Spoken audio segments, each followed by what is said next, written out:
Day to day லைஃப்பில் நம்மளோட energy ஆகட்டும், நம்மளோட டைம் ஆகட்டும், இது எல்லாத்தையும் அதிகமாக எடுத்துக்கிறது எதுன்னு பார்த்தீங்கன்னா, நம்ம கவலைப்படுற நேரம். அது ஒரு சின்ன கவலையாக இருக்கலாம், இல்லை பெரிய பெரிய துயரங்களாக இருக்கலாம். ஸோ இந்த மாதிரி கவலை துயரங்கள்லேருந்து எப்படி ஈஸியாக வெளியில் வருது, எப்படி ப்ராக்டிக்கலாக சில விஷயங்களை நம்ம ஃபாலோ பண்ணால் கவலைப்படாமல் ஹாப்பியாக இருக்க முடியும்னு சொல்லிட்டு கிட்டத்தட்ட 60 லட்சத்துக்கும் மேலே அந்த காலத்திலேயே வந்து சேல்ஸ் ஆன how to stop worrying and start living சொல்லிட்டு டேல் கார்னிங்கி ரைட்டர் எழுதின புக்கோட கான்செப்ட்ஸ் என்ன மாதிரி முக்கியமான கான்செப்ட்ஸ்லாம் நம்ம ஃபாலோ பண்ணலாம், அந்த கான்செப்ட் ஃபாலோ பண்ணி எப்படி நம்ம ஹாப்பியாக இருக்கலாங்கிற பற்றி தான் இந்த வீடியோவில் நம்ம பார்க்க போகிறோம். ஸோ வாங்க வீடியோக்குள்ளே போகலாம். இந்த புக்கில் அவர் சஜஸ்ட் பண்ணுற ஃபஸ்ட்டு கான்செப்ட் என்னென்னு பார்த்தீங்கன்னா டே டைட் கம்பார்ட்மெண்ட். ஒரு இராணுவ வீரர் வந்து இறந்த உடல்கள், அதுக்கப்புறம் அடிபட்டவங்க இவங்களெல்லாம் கூட்டிகிட்டு வந்து அந்த ஆர்மி கேம்பில் தங்க வச்சு ஸோ அவங்க வீட்டுக்கு வந்து இன்ஃபர்மேஷன் பாஸ் பண்ணுறது, அதுக்கப்புறம் அவங்களுக்கான ட்ரீட்மெண்ட் கொடுக்கறது, ஸோ இந்த மாதிரி ஒர்க்லாம் பண்ணிட்டு இருந்தார். ஸோ அதுக்குள்ளே அவருக்கு என்னாச்சு அப்படின்னா ஒரு ஆங்ஸைட்டி மாதிரி வர ஆரம்பிச்சுது. எப்படின்னா எப்படா இந்த போர் வந்து நிற்கும், எப்படி நம்மளும் ஒரு காலத்தில் வந்து இறந்துருவோமோ, எப்படி இந்த மாதிரி காயங்கள்லேருந்து வெளிப்படுறது, எப்போ நம்ம திரும்ப ஊருக்கு போவோம், நம்ம குழந்தை எப்போ பார்ப்போம்னு சொல்லிட்டு இந்த இறந்த உடல்கள் அதுக்கப்புறம் ட்ரீட்மெண்ட் பண்ணுறவங்களாம் பார்க்கும்போது டெய்லியும் பயமாகவே இருக்குது. ஒரு இடத்துல ஆள் ரொம்ப மெலிஞ்சு எலும்பு தோலுமாக ஆயிடுறாரு. அப்போ அந்த ஆர்மி டாக்டர் கூப்பிட்டு இந்த மாதிரி என்னாச்சு, என்ன பிரச்சனைன்னு சொன்னோன்னே, சார் எனக்கு இந்த மாதிரிலாம் பார்க்கும்போது இப்படி இருக்குன்னு சொன்னோன்னே அவர் என்ன சொல்கிறாருன்னா, ஒரு ஹவர் கிளாஸ் இருக்குது, அந்த ஒரு மண் வந்து விழுந்துகிட்டே இருக்கும், ஒவ்வொரு மணி நேரத்துக்கும் ஒரு கிளாஸ் மாதிரி அந்த காலத்தில் வச்சுருப்பாங்க. ஸோ அப்போ அந்த மண் துகள் வந்து விழுந்துகிட்டே இருக்கும். கரெக்டாக ஒரு 1/2 hour 1 hour ஆனோன்னா திரும்ப இப்படி வச்சோம்னா திரும்ப அந்த 1/2 hour கணக்கு வச்சுக்கலாம். ஸோ அதை கூப்பிட்டு என்ன சொல்கிறாருன்னா, இந்த ஒவ்வொரு மண்ணும் விழுகிறதுக்கு அளவு பண்ணணும். நம்ம எடுத்த உடனே இவ்வளோ பெரிய கப்பில் ஃபுல்லாக மேலே மண் இருக்குது, அந்த ஒவ்வொரு ஹோல்ஸ் வழியாக ஒவ்வொரு மண் துகளாக விழுந்தாதான் என்டையர் திங்கும் வந்து நமக்கு எம்டி ஆகும். ஸோ அது மாதிரி ஒரு நாளில் வந்து எடுத்த உடனே அந்த நாள் பாஸ் ஆகணும், சீக்கிரம் டைம் போகணும்னு நினைக்காம லைஃப்பை ஒவ்வொரு நாளாக வந்து அப்ரோச் பண்ணுங்கள், ஒவ்வொரு மணி நேரமாக அப்ரோச் பண்ணுங்கள், இல்லை ஒவ்வொரு நிமிஷமாக அப்ரோச் பண்ணுங்கள். ஸோ எதிர்காலத்தை பற்றி யோசிக்க வேண்டாம், இறந்த காலத்தை பற்றியும் கவலைப்பட வேண்டாம். ஸோ அப்போ நம்ம இப்படி அப்ரோச் பண்ணும்போது நிகழ்காலத்தில் மட்டும் ஃபோக்கஸ்டாக இருப்போம், நிறைய விஷயங்கள் நம்மளால் அக்காம்ப்ளிஷ் பண்ண முடியும்னு சொல்கிறாரு. ஸோ இதை கொஞ்சம் கொஞ்சமாக ப்ராக்டிக்கலாக அந்த சோல்ஜர் வந்து ஃபாலோ பண்ணுறாரு. நாளடைவில் அந்த ஆங்ஸைட்டி அதெல்லாம் வந்து போய் ஆள் வந்து திரும்ப பழைய மாதிரி ஆயிடுறாரு. ஸோ இதை வந்து ஒரு கேஸ் ஸ்டடியாக இந்த புக்கில் வந்து ஃபஸ்ட் சாப்டர் மென்ஷன் பண்ணிவிட்டு நமக்கும் ரொம்ப முடியாத ஒரு பிரச்சனையோ ஒரு கவலையாக இருந்தது அப்படின்னா இமீடியட்டாக என்ன பண்ணணும்னா நம்மளும் இந்த கம்பார்ட்மெண்ட்குள்ளே வந்துடும். கம்பார்ட்மெண்ட் இந்த சென்ஸ் ஒரு நாளை மட்டும் எடுத்து அதை மட்டும் ஃபோக்கஸ் பண்ணுறது. ஸோ பழசு நேற்றையும் மறந்துடணும், நாளைக்கும் மறந்துடணும். ஸோ இன்றைக்கி மட்டும்தான் இருக்குது அப்படிங்கிற மாதிரி வச்சுட்டு அன்றைக்கி காலையிலேருந்து சாயங்காலம் வரைக்கும் நைட்டு வரைக்கும் மட்டும் பிளான் பண்ணிவிட்டு அதை மட்டும் ஃபோக்கஸ் பண்ணணும்னு சொல்லிட்டு சொல்கிறாரு. இதுதான் ஃபஸ்ட்டு மெத்தட் பெரிய பெரிய துயரங்கள்லேருந்து வெளியில் வர்றதுக்கானது. ஸோ அடுத்த ஒரு ஸ்ட்ராட்டஜி என்னென்னா மேஜிக் ஃபார்முலான்னு சொல்கிறாரு. ஒரு யங்ஸ்டர் வந்துட்டு அவரோட ஆரம்பகால கெரியரில் ஒரு கேஸ் ஸ்டேஷனில் வந்து வேலை கிடைக்குது. அப்போ அந்த கேஸ் ஸ்டேஷனில் போய் தங்கி அவர் ஒர்க் பண்ணிகிட்டு இருக்கும்போது என்ன பிரச்சனைனா அந்த டோட்டல் அந்த இண்டஸ்ட்ரியை வந்து $1 million, அதாவது பல கோடிக்கு வந்து ஒர்த்தாக இருக்குது. இவருக்கு என்ன பொறுப்பு கொடுத்துருக்காங்கன்னா அந்த கேஸில் இருக்கக்கூடிய எந்த ஒரு மிக்சரும் இருக்கக்கூடாது, சின்ன சின்ன அசம்பாவிதம் கூட நடந்துடக்கூடாது, ஏதாவது சின்னதாக தப்பு நடந்தவங்க கூட பல கோடி டாலர்ஸ் வந்து இழக்கிற மாதிரி இருக்கும். ஸோ இந்த மாதிரி பொறுப்பை வந்து அவர்கிட்ட கொடுத்துருக்காங்க. இதை ஸ்டார்டிங்கை வந்து அவரால் பேர் பண்ணவே முடியல. அவர் வந்து ஒரு ஸ்ட்ராட்டஜி ஃபாலோ பண்ணுறாரு. என்னடா அது, நம்மளால் ஒர்க்கையும் ஃபோக்கஸ் பண்ண முடியல, நம்மளால் வந்து டெய்லி தூங்க கூட முடியல, இதுலேருந்து எப்படி வெளியில் வர்றதுங்கும் போது ஒரு 3 விஷயம் வந்து ஃபாலோ பண்ணுறாரு. என்ன அப்படின்னா திங்க் அபவுட் த ஒர்ஸ்ட். அதாவது நம்ம கவலைப்பட்டுட்டே இருக்கிறதுக்கு ஓகே, ஒருவேளை உண்மையிலேயே நம்ம எதிர்பார்க்கக்கூடிய மோசமான விஷயம் நடந்தால் எப்படி இருக்கும், இருக்கிறதுலே எது மோசமான விஷயம்னு சொல்லிட்டு உட்காந்து ஒரு நாள் கற்பனை பண்ணி பார்க்கணும். ஓகே, ஒருவேளை இந்த இண்டஸ்ட்ரி வந்து கொலாப்ஸ் ஆயிடுச்சு, இவ்வளோ டாலர் வந்து இழந்துட்டோம், வேலை போயிடுச்சு, நம்ம இவ்வளோ டெப்ட்டுக்கு வந்துருச்சு, இவ்வளோ கடன் கட்ட வேண்டி வந்துருச்சு, என்ன பண்ணலாம் அப்படிங்கிறத வந்து ரியலைஸ் பண்ணி அதை ஃபுல்லாமே எழுதி பார்த்துறோம், நம்ம இமேஜினேஷன் பண்ணி பார்த்துடணும். ரெண்டாவது விஷயம் என்னென்னா அக்செப்ட் த ஒர்ஸ்ட். இப்போ நம்ம கற்பனை பண்ண அந்த ஒர்ஸ்ட்டை ஏற்றுக்க ஆரம்பிக்கணும். ஓகே, இது நடந்ததுன்னா நான் வந்து ஏற்றுப்பேன், எனக்கு நடக்கக்கூடிய ஒரு மோசமான சூழ்நிலை நடந்துச்சுன்னா அதை வந்து நான் எப்படி எடுத்துக்கிறேன், எப்படி அக்செப்ட் பண்ணுறேங்கிறத கொஞ்சம் கொஞ்சமாக என்ன பண்ணணும்னா மென்டலி வந்து நம்ம அக்செப்ட் பண்ணிடணும். ஸோ மூணாவது விஷயம் என்னென்னா அந்த ஒர்ஸ்ட்லேருந்து எப்படி கொஞ்சம் கொஞ்சமாக இம்ப்ரூவ் ஆகலாம்னு சொல்லிட்டு பிளான் பண்ணிவிட்டு ஸ்டெப் பை ஸ்டெப்பாக நம்ம இம்ப்ரூவ் பண்ண ஆரம்பிக்கணும். ஸோ இந்த மேஜிக் ஃபார்முலாங்கிறது தான் என்ன ஒஸ்ட் நடந்துரும் அப்படிங்கிறத நம்ம கற்பனை பண்ணிக்கணும். அந்த ஒஸ்ட்டை வந்து மனசளவில் ஏற்றுக்கணும். அதுக்கப்புறம் அந்த ஒஸ்ட்டு உண்மையிலே நடந்துட்டா எப்படி ஸ்டெப் பை ஸ்டெப்பாக நம்ம இம்ப்ரூவ் ஆகலாம்னு சொல்லிட்டு பிளான் பண்ணணும்.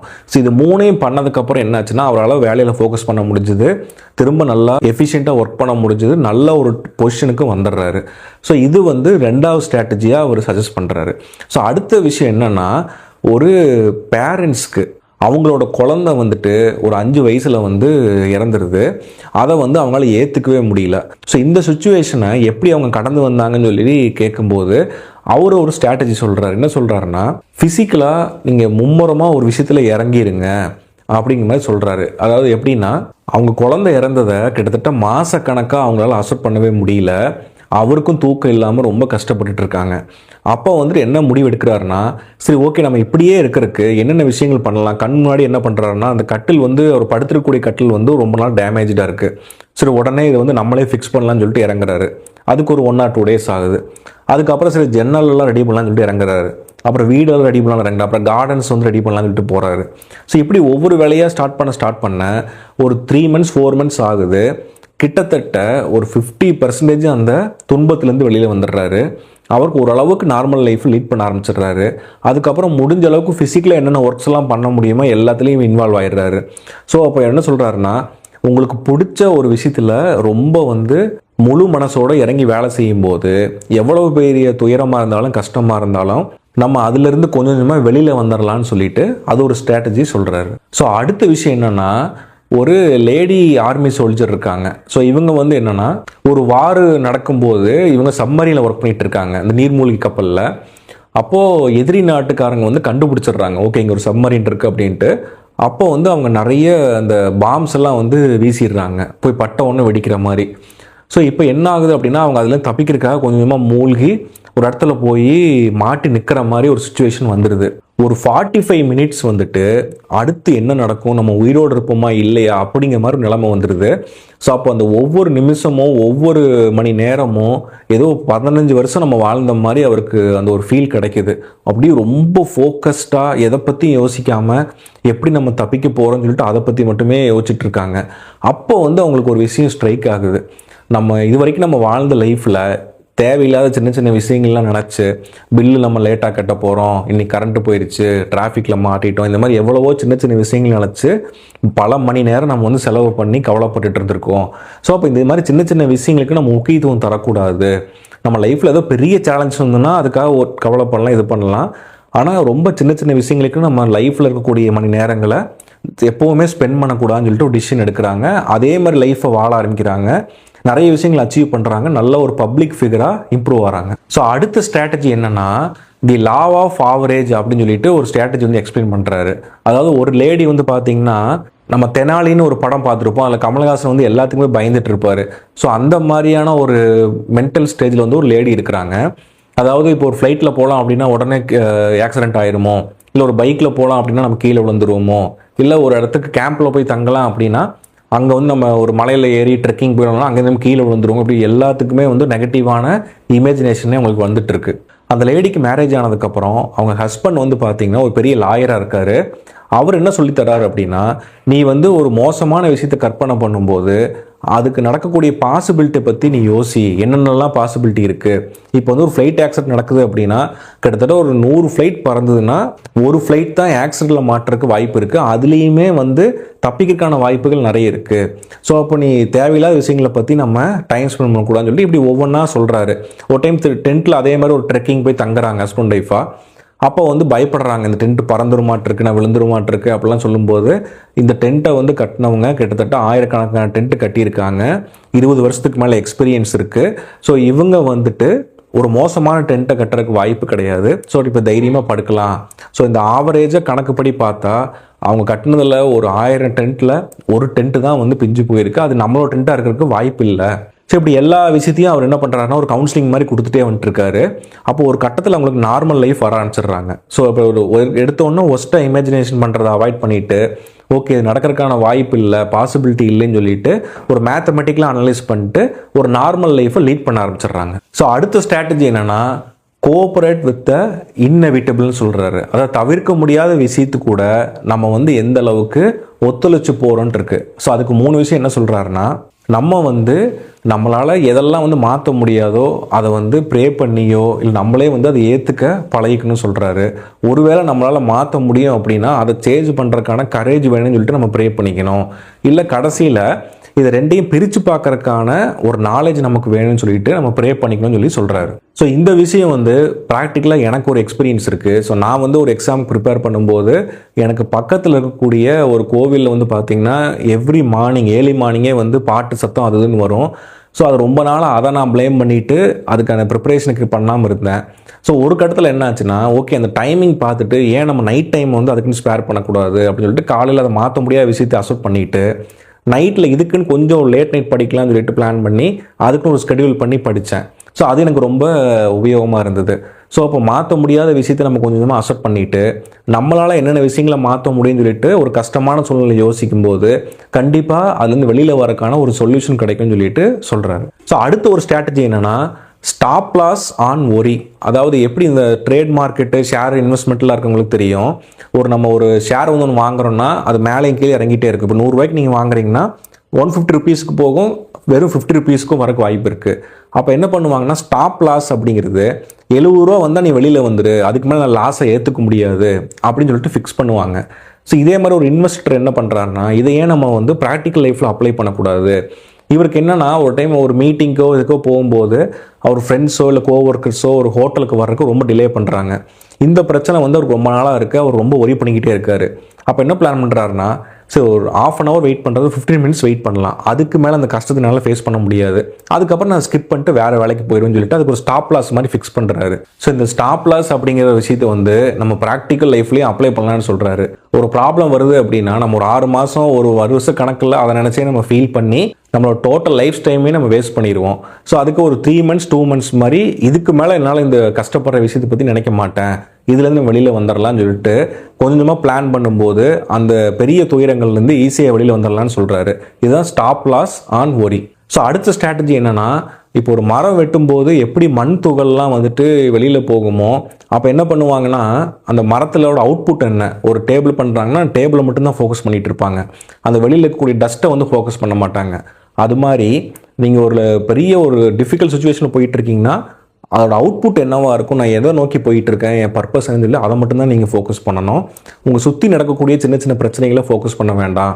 ஃப்யூச்சரில் நீங்கள் என்ன மாதிரியான ஒரு அவுட்புட்டோடு நீங்கள் இருப்பீங்க, நல்ல ஒரு லீடராக இருப்பீங்க, இந்த கஷ்டத்தை நான் தாண்டி வந்துட்டேன்னா என்ன மாதிரி அச்சீவ்மெண்ட்டில் நான் இருப்பேன். ஸோ அந்த மாதிரி அவுட்புட்டை மட்டும் யோசிங்க. பக்கத்தில் நடக்கக்கூடிய சின்ன சின்ன பிரச்சனைகளை அவாய்ட் பண்ணிடுங்க. ஸோ அவாய்டு த சாடஸ்ட். எப்படி ஒரு மரத்துலேருந்து ஒரு விஷயத்தை நம்ம அவுட்புட்டாக கொண்டு வரும்போது அந்த டஸ்ட்டை நம்ம கவனிக்க மாட்டோமோ அது மாதிரி நம்ம சின்ன சின்ன பிரச்சனைகளை அவாய்ட் பண்ணுங்கன்னு சொல்கிறாரு. அதுக்கப்புறம் நம்ம லைஃப்பில் ரொம்ப கவலைப்படுற விஷயம் என்னென்னு பார்த்தீங்கன்னா கிரிட்டிசிசம். அதாவது மற்றவங்க நம்மளை பற்றி என்ன குறை சொல்கிறாங்க, நம்மளுடைய ஆக்ஷன்ஸை பற்றி மற்றவங்க என்ன கமெண்ட் சொல்கிறாங்கிற பற்றி நம்ம ரொம்ப கவலைப்படுவோம். ஸோ இதை வந்து 3 விஷயத்தில் அப்ரோச் பண்ணலாம்னு சொல்லிட்டு இந்த புக்கில் சொல்கிறாரு. ஸோ ஃபஸ்ட்டு விஷயம் என்னென்னா, நோபடி கிக் டெத் டாக். அதாவது யாரெல்லாம் ரொம்ப ஆக்டிவாக இருக்காங்களோ, லைஃப்பில் முன்னேறிட்டு இருக்காங்களோ, யாரெல்லாம் வந்து ஒரு யூனிக்காக இருக்காங்களோ, ஸோ அவங்கள பார்த்து இல்லை ஆல்வேஸ் கொஞ்சம் முன்னாடி இருக்காங்களோ, ஆவரேஜ் பீரியடோட கொஞ்சம் முன்னாடி அவங்களுக்கு கண்டிப்பாக கிரிட்டிசிசம் கமெண்ட்ஸ் இது எல்லாமே வரக்கூடியதாக தான் இருக்கும். ஸோ அதை வந்து நம்ம எப்படி எடுத்துக்கிறோங்கிறத ரொம்ப முக்கியம்னு சொல்லிட்டு மென்ஷன் பண்ணுறாரு.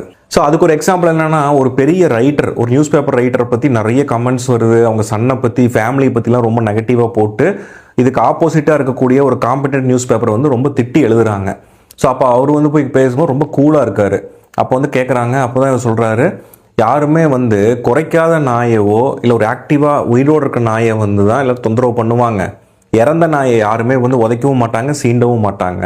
ஸோ நான் வந்து ஆக்டிவாக இருக்கேன், என் லைஃப்பில் வந்து ரொம்ப கன்சிஸ்டண்ட்டாக ஒரு க்ரோத்தில் இருக்கேன், ஸோ அதனால் என்னை பற்றி கிரிட்டிசிசம் வர்றது ரொம்ப இயற்கை அப்படின்னு சொல்லி சொல்கிறாரு. ஸோ ஓகே, அப்போ வந்து நம்ம ஒரு ப்ராக்ரஸில் இருக்கோம்னா நம்மளை பற்றி கிரிட்டிசிசம் வரும்னு சொல்லி தெரிஞ்சுக்கலாம். ரெண்டாவது விஷயம் என்னென்னா, உங்கள் மனசில் வந்து ஒரு விஷயத்தை நீங்கள் உறுதிப்படுத்திட்டீங்க, ஓகே இதுதான் ரைட்டு, நான் வந்து யாரையும் ஹர்ட் பண்ணல, என் பேச்சுனாலையும் சரி என் செயல்னாலையும் சரி இன்னொரு பர்சனை வந்து நான் ஹர்ட் பண்ணல, நான் வந்து முன்னேறக்காக சில விஷயங்கள் பண்ணுறேன் அப்படின்னா தைரியமாக நீங்கள் பண்ணுங்கள். உங்கள் மனசுக்கு பிடிச்சது நீங்கள் பண்ணாலும் கிரிட்டிசிசம் வரும், உங்கள் மனசுக்கு பிடிச்சதை நீங்கள் பண்ணாமல் வேற ஒன்று பண்ணாலும் கண்டிப்பாக கிரிட்டிசிசம் வரும், எல்லாமே வரும். ஸோ அப்போ இதை வந்து அவாய்ட் பண்ணுறக்கு நீங்கள் சரின்னு தோணி அது யாருக்கும் எந்த ஒரு டிஸ்டர்பன்ஸும் இல்லை, ஹட் பண்ணாத மாதிரி இருக்குது அப்படின்னா தாராளமாக நீங்கள் அதை ப்ரொசீட் பண்ணி பண்ணணும்னு சொல்கிறாரு. ஆத்தர் வந்து ஒரு சேல்ஸ் பர்சன் இருந்தாராமா. அவரை பற்றி சொல்கிற என்னென்னா, அவர் தன்னோட க்ளோஸ் ஃப்ரெண்ட்ஸ் கிட்டலாம் என்னை பற்றி என்ன நெகட்டிவாக நீங்கள் ஃபீல் பண்ணுறீங்க, ஏதாவது கிரிட்டிசிசம் இருந்தாலோ ஒரு பேட் கமெண்ட் இருந்தாலோ சொல்லுங்கன்னு சொல்லி கேட்டுகிட்டே இருப்பாராமா. ஸோ அப்போ கான்ஸ்டண்ட்டாக ஒரு அன்கம்ஃபர்டபுளான தன்னோட செயல் பற்றின விஷயங்களோ ஒரு கமெண்ட்ஸையோ வந்து அவர் எதிர்கொள்றதுக்கு ரெடியாக இருக்கார். ஸோ ஏன்னு கேட்டதுக்கு, நான் அதுலேருந்து சில விஷயங்கள் தெரிஞ்சுக்கிட்டு நான் வந்து என்னை க்ரோ பண்ணிக்கிறேன். சம்டைம்ஸ் அது நமக்கு ஒரு பிட்டர் ட்ரூத்தாக இருக்கும். இப்போ வந்து ரொம்ப ஃபேட்டாக இருக்கீங்க, உங்கள் ஏஜுக்கு நீங்கள் ரொம்ப ஃபேட்டாக இருக்கீங்க அப்படின்னு சொல்கிறது டக்குன்னு கேட்குற ஒரு மாதிரி ஓகே, ஒருவேளை அது உண்மையாக இருக்குது, நம்ம முடிஞ்சால் ரெடியூஸ் பண்ண முடியும் அப்படின்னா கண்டிப்பாக நம்ம அதுக்கு ஒரு ஸ்டெப்ஸ் எடுக்கலாம். ஸோ இந்த மாதிரி சின்ன சின்ன விஷயங்கள் நம்ம மாற்றிக்கிறதுக்கு மூலமாக ரொம்ப ஒரு பிரைட் பர்சனாகவும் நல்ல ஒரு பாசிட்டிவ் பர்சனாகவும் நம்மளால் மாறிக்க முடியும்னு சொல்லிட்டு சொல்கிறாரு. ஸோ அதுக்கப்புறம் ஒரீஸ் எப்படி ஃபைண்ட் அவுட் பண்ணுறது, எப்படி அனலைஸ் பண்ணணும், எப்படி வந்து நம்ம லிஸ்ட் பண்ணிவிட்டு எப்படிலாம் ஒரீஸை சால்வ் பண்ணலாம், இவர் எப்படி பர்சனலாக நிறைய விஷயங்களை ஓவர் கம் பண்ணி வந்தாருன்னு சொல்லி நிறைய விஷயங்கள் மென்ஷன் பண்ணியிருக்காரு. நான் வந்து முக்கியமாக தெரிஞ்ச சில விஷயங்களை நான் அவங்ககிட்ட இந்த ஷேர் பண்ணியிருக்கேன். ஒரே சால்வ் பண்ணுறதுக்கு நிறைய மெத்தட்ஸ் நிறைய சாப்டரில் சொல்லியிருக்காரு. ஸோ யாருக்கெல்லாம் இந்த புக்கு வந்து இன்ட்ரெஸ்ட்டாக இருக்குது கண்டிப்பாக வாங்கி படிங்கன்னா கண்டிப்பாக நீங்கள் கட்டாயம் வாங்கி படிங்க. தமிழ்லேயும் இந்த புக்கு வந்து அவைலபிளாக இருக்குது. How to stop worrying and start லிவிங்னு சொல்லிட்டு இந்த புக்கோட டைட்டில் டேல் கார்னிங்னு இருக்காரு. ஸோ இவர் வந்து how to influence friends and family members சொல்லிட்டு அது ஒரு நல்ல ஃபேமஸான புக்கு தான். அப்புறம் பப்ளிக் ஸ்பீச் பற்றி நிறைய எழுதியிருக்காரு.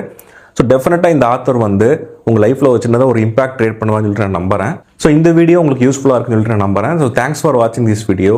Thanks for your time.